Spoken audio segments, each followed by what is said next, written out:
volunteers, and we do have a stall here. If you want to come along and say hi to us, we can give you some safety messages, life jacket advice, and other bits and pieces, and how you may volunteer if you so desire.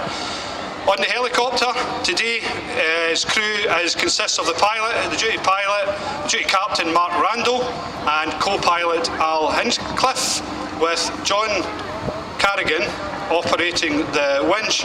And on the winch today we have winchman Wayne Ashman, which we're always fully grateful for. Having a look down here, it looks like they've decided, they've had a look at it, they're going to try and reform. The helicopter's just flown off there, the lifeboat's coming to a stop. Just trying to see through a few people what's going on. Rush across here, there we are. Hello. Yeah, the helicopters, you'll see them spinning around the bay now. They've had a good look, so hopefully they're not going away in operations and that they'll be coming back to perform the exercise. The helicopter itself is operated by Bristol Helicopters on behalf of Her Majesty's Coastguard. It's part of a 10-base network across the UK. Each of the bases, there are 2 aircrafts, one at 15-minute readiness from 8 o'clock to 10 o'clock, and the other, the same helicopter possibly, is on a 45-minute readiness overnight, so it's quite quick in getting a helicopter and an aircraft into the air. The aircraft is all-weather capable, includes full icing protection, radar, auto-hover, night vision systems, infrared cameras, which allow the crew to operate safely over land and sea. Down to the surface, both day and night. The aircraft has a full communications suite, allows the crews to speak to the police, ambulance, fire service, and make regular telephone calls via the satellite comms if needed. It's capable of 169 knots maximum speed and has 4 hours endurance. The rolling equipment includes all the medical equipment you would find usually in an ambulance, and the winchman is generally trained to paramedic level, so there's a lot of skill experience on board the aircraft for any medics or injuries that they may overcome.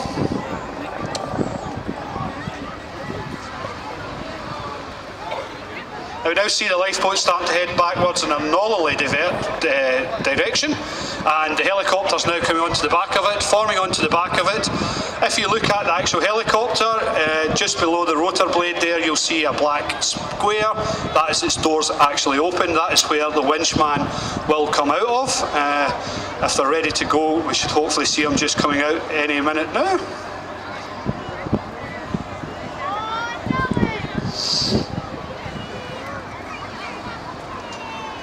A lot of the people in this area will be used to having seen HMS Gannet and the Sea Kings performing this. The HMS Coastguards have taken this role over, but there's been no loss of experience, as most of the guys you'll see are a mix of ex-Royal Navy and Royal Air Force personnel, so the experience a lot of the experience is transferred from the forces into civilian aircraft, as we're seeing here in front of us. But the Coast Guard did have their own network of helicopters and their own personnel involved there, so we still have a lot of experience on board the aircraft.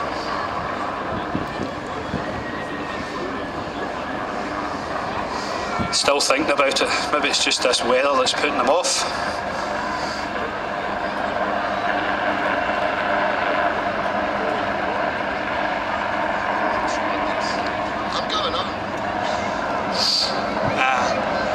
Since the helicopter first came to Prestwick, 1st of January 2016 was the official handover date from the Navy over to the Coast Guard, the HMS Coast Guard. Prestwick has responded to over 958 call-outs for help assisting people in areas of the Highlands, Islands, Lowlands, Northern Ireland and the Lake District. So it kind of gives you an idea of the area it actually covers.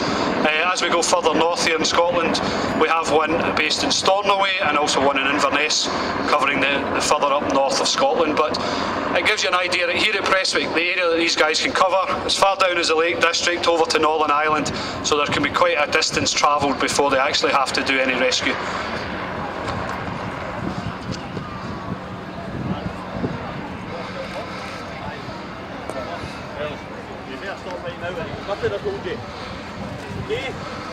Now we're turning, coming back south by the looks of it, so hopefully this may be the one. Third time Rocky. Guys carry out.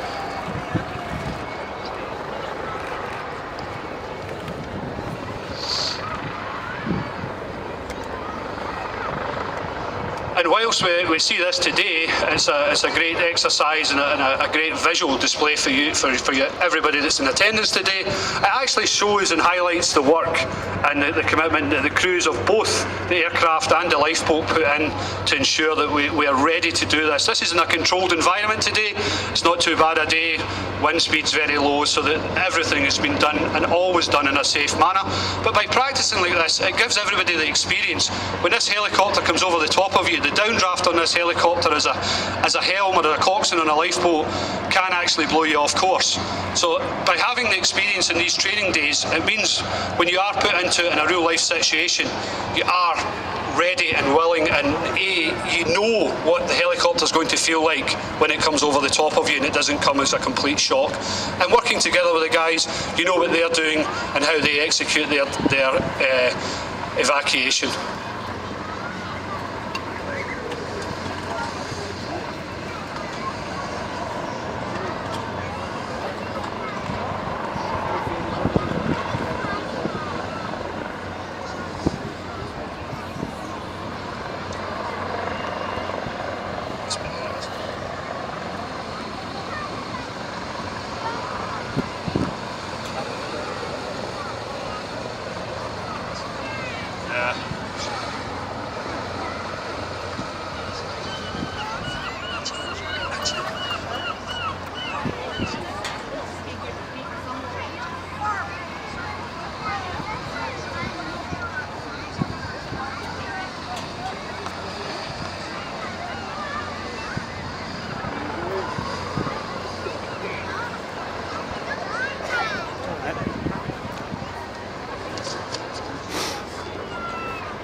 The lifeboat's turned into a northerly direction, so it's now starting to come back. And hopefully this time, with the door open this side, they may actually do the transfer between lifeboat and helicopter.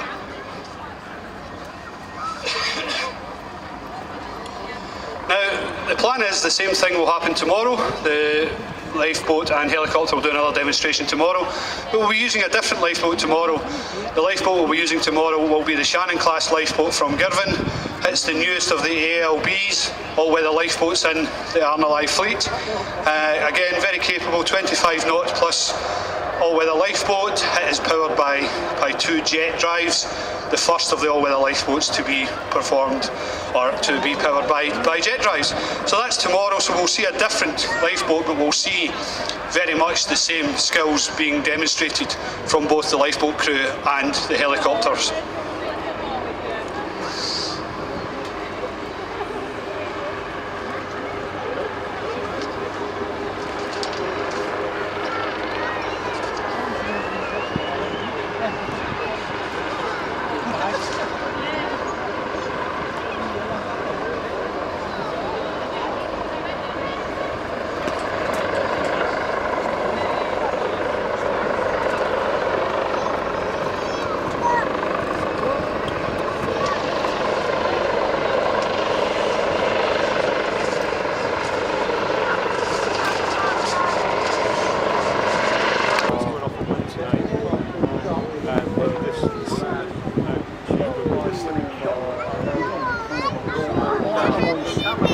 Coastguard rescue vehicle, that's a Mitsubishi pickup, just showing off its off-road capabilities on the beach there.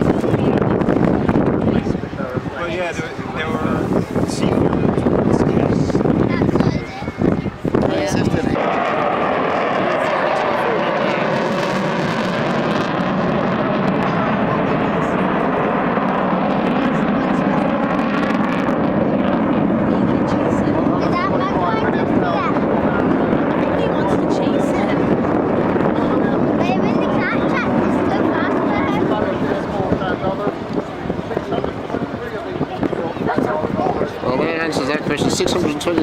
these exist.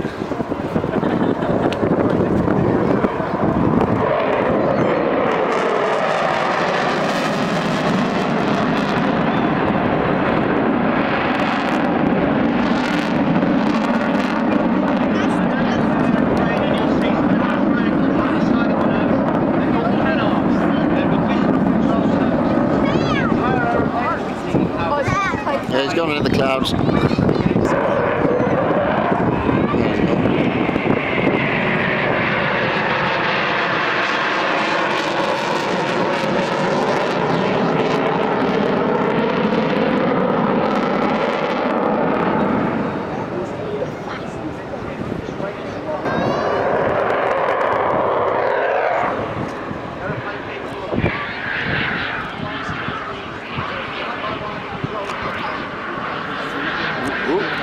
I lost him.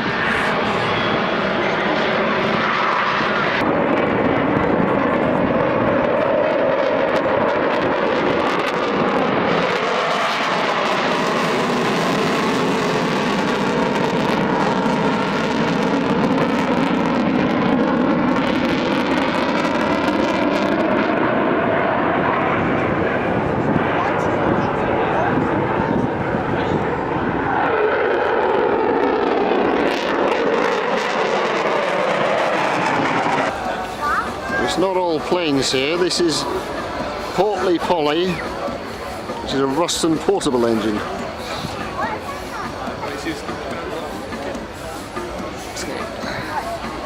Get the camera around.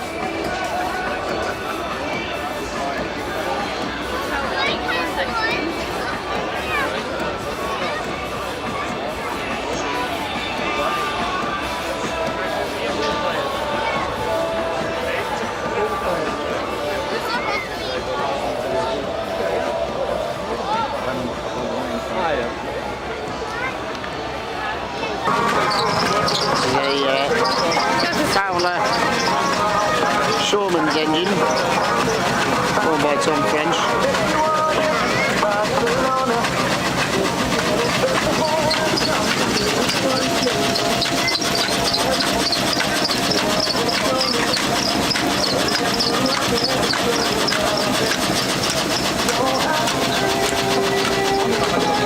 Zoom now so you can see the whole thing.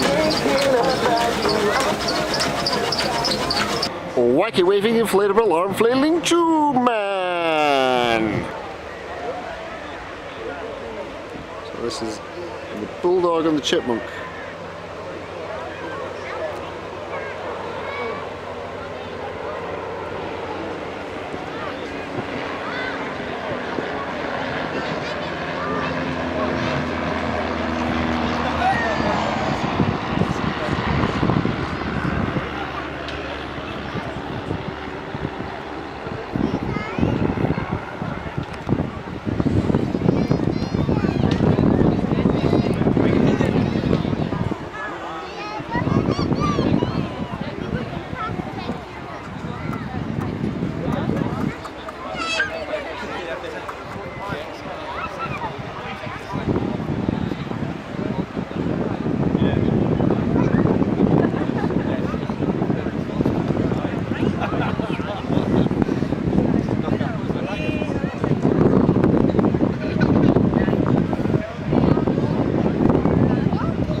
Aircraft, as well as being Royal Air Force basic trainers, they're also used by University Air Squadrons and the Air Training Corps.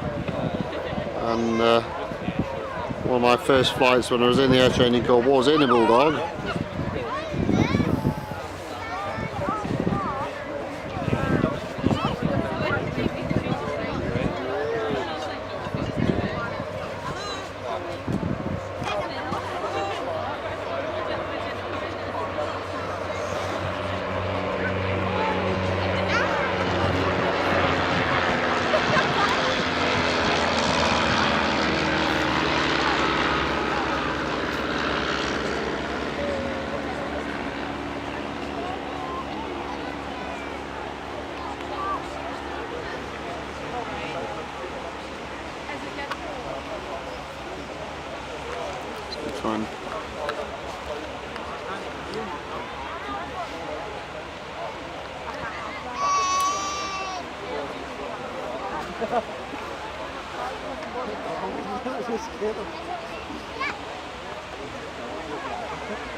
Can do aerobatic manoeuvres in these aircraft, but I think the pilots are being a bit careful today.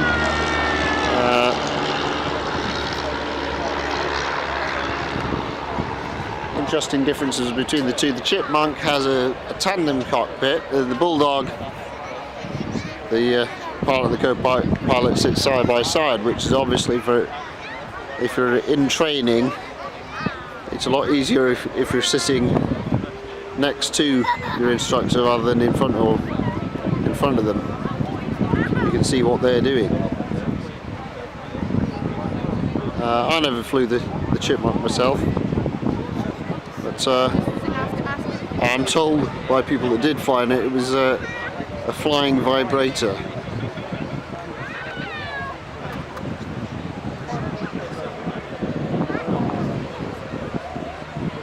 But the Bulldog was a lovely, noisy aircraft to sit in and to fly in, but otherwise quite a nice aircraft to fly.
So unfortunately the Battle of Britain Memorial flight was unable to make it today. This is the Global Stars aerobatic team.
See some classic aircraft here.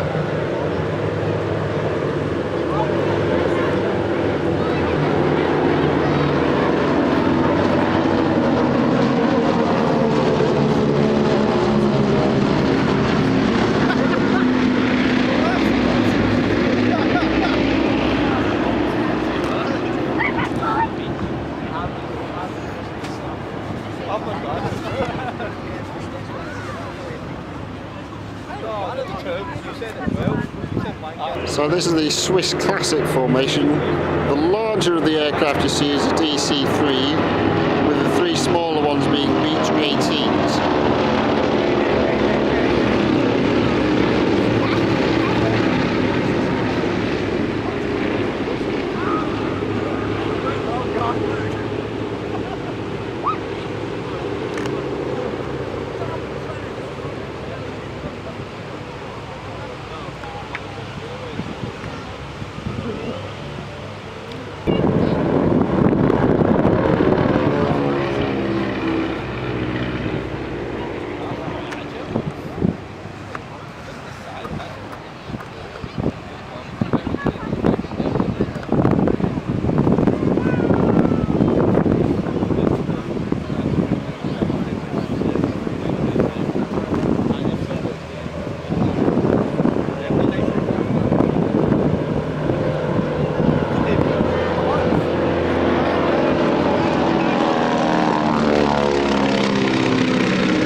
One of my favourite aircraft when it comes to these shows. I've seen it a few times, both at Lucas and here at Air. This is the Catalina, famous Second World War flying boat. It's an American aircraft that was used by the Royal Air Force in the maritime patrol role.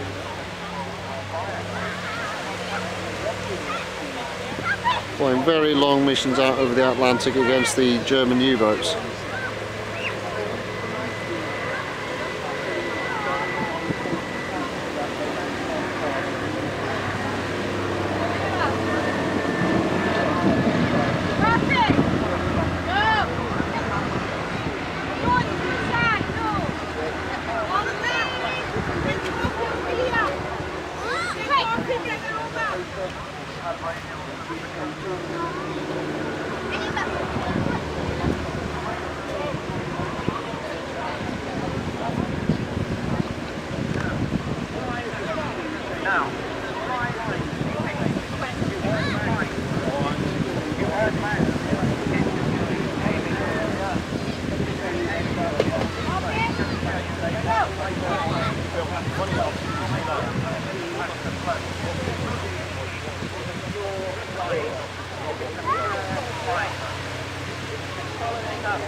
Not as impressive as the largest Sunderland flying boat, but of course there aren't any Sunderlands flying anymore, but there is a Catalina.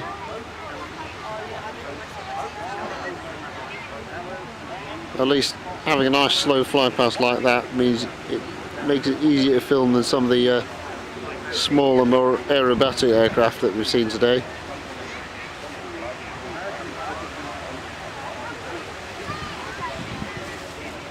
Of course, in a maritime patrol aircraft you don't want it too fast. You need something that's going to be slow when you're fighting submarines. You also need a lot of range.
See what this is coming.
So according to the programme, this is 30s Executive Aviation with a Spartan and a Dragonfly. So the Dragonfly will be the biplane there.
Tricky one to film, I think. I'm just doing this freehand without the tripod. This is the pit special.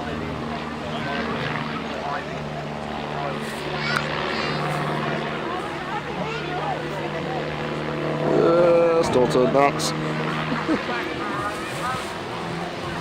I wouldn't want to be the pilot doing that.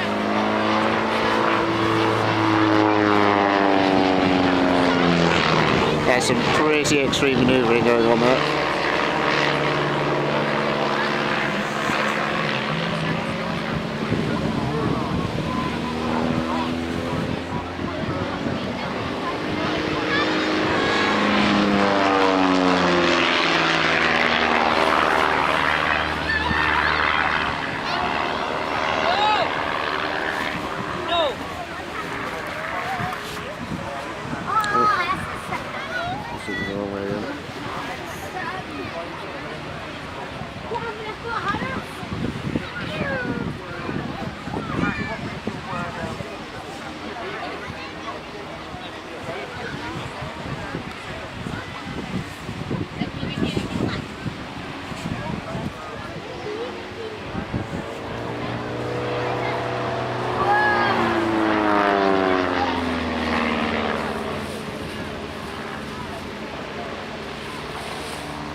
There he comes. This will be the last plane I can film today, but possibly one of the best.